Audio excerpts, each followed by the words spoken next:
Meudon, c'est un site historique à la fois de la science, de l'art, de l'observation des étoiles, du vol en aérostation. Donc Meudon est un site vraiment bien privilégié, surtout avec son futur hangar Y qui va réouvrir ses portes dans peu de temps.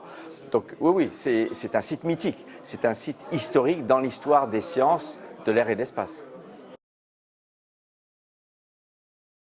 En fait, l'aéronautique et l'espace, pour la grande majorité du public, sera quelque chose d'impalpable. Alors, les avions, on s'assied dedans pour voyager, mais les techniques qui permettent à un avion de voler, et encore plus les techniques pour les fusées, les satellites qui leur permettent de fonctionner dans l'espace, c'est quelque chose d'assez abstrait.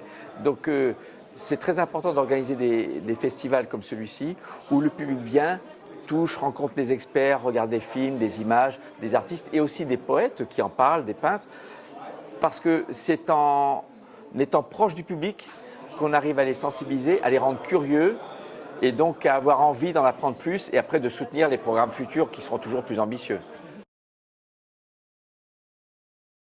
Au cours des missions spatiales, les différents astronautes ont pris des photos. Alors au cours d'une mission, on ne voit pas un changement, mais quand on regarde des photos par exemple de l'Amazonie aujourd'hui ou de Madagascar et celles d'il y a 40 ans, il y a 50 ans par les premiers astronautes, on se rend compte que beaucoup de forêts a disparu.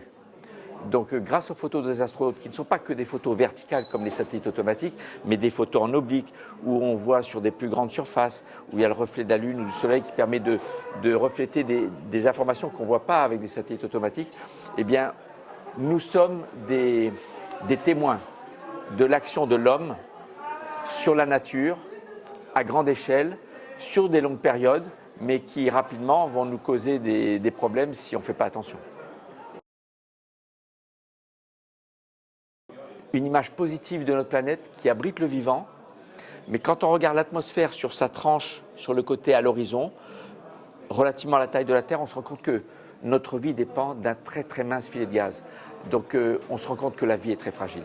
Pas la Terre, quand vous voyez les ouragans, les volcans, vous sentez que la Terre nous survivra, qu'elle est puissante, elle n'a pas besoin de nous. Ce n'est pas la Terre qui est fragile, c'est le vivant qu'elle abrite qui dépend en ce moment d'un équilibre très, très fin et fragile entre l'océan et l'atmosphère.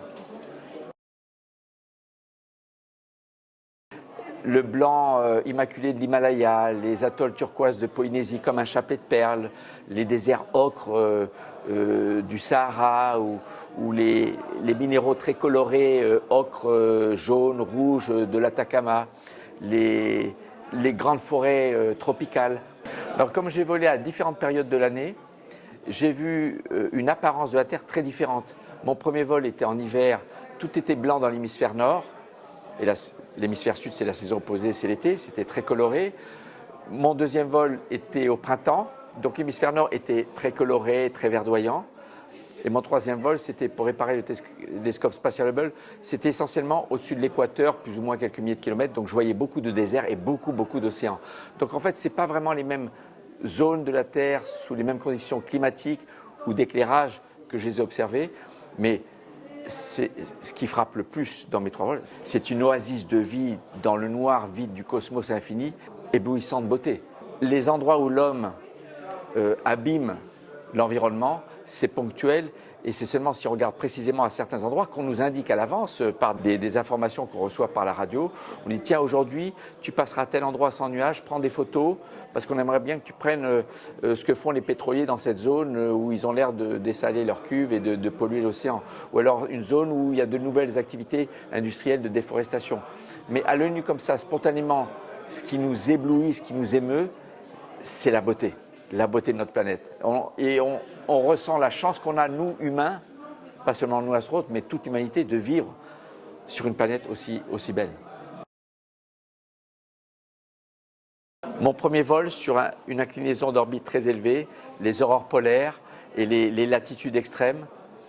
Mon deuxième vol pour ravitailler la station russe Mir. Donc là, ma mémoire, c'est surtout une mémoire humaine, de relations humaines. On amène des vivres à des personnes qui nous attendent dans l'espace. Mon troisième vol, c'est plutôt la mémoire d'avoir servi la science avec un grand S en réparant un télescope mythique qui était totalement en panne. Donc mission pour la Terre, mission pour les humains, mission pour la science et la connaissance. Quand on est dans l'espace, on travaille, surtout dans les vols en navette qui sont très intenses, 14 à 16 heures par jour. On est très concentré à la tâche. Donc on prend sur nos heures de sommeil pour jouir du fait qu'on est dans l'espace, qu'on flotte en apesanteur, pour jouer et surtout pour regarder la Terre. On fait 16 tours du monde par jour, on voit 16 levées, 16 couchers de soleil par jour. On alterne les saisons visuellement entre l'hémisphère nord et l'hémisphère sud. C'est très beau, on le partage avec les collègues à bord. Ça, c'est très fort et on aimerait tous que les terriens aient une chance une fois dans leur vie de prendre du recul et de voir leur planète comme ça sur le fond noir du cosmos. Mais c'est encore réservé à des professionnels ou réservé à des gens très très riches.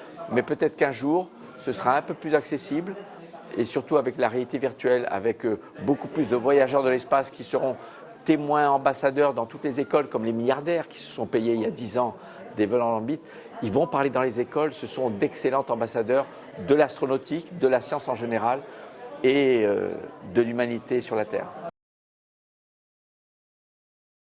Notre message numéro 1, c'est de dire aux jeunes, croyez dans le futur, soyez curieux, donnez le meilleur de vous-même dans quelques disciplines que vous aimez, que ce soit des sciences, techniques, mathématiques, ça vous donne plus de chances d'être astronaute au départ, mais un jour il y aura des philosophes, des poètes, des artistes, parce qu'on a besoin de ces personnes qui sont mieux capables que nous de transmettre l'émotion d'être dans l'espace. Nous sommes des rationnels, nous avons des mots très cartésiens, mais un jour vous aurez un prêtre, un philosophe, un anthropologue, un sociologue, un poète, un musicien qui sauront raconter l'espace avec leurs mots et qui parlera plus au grand public.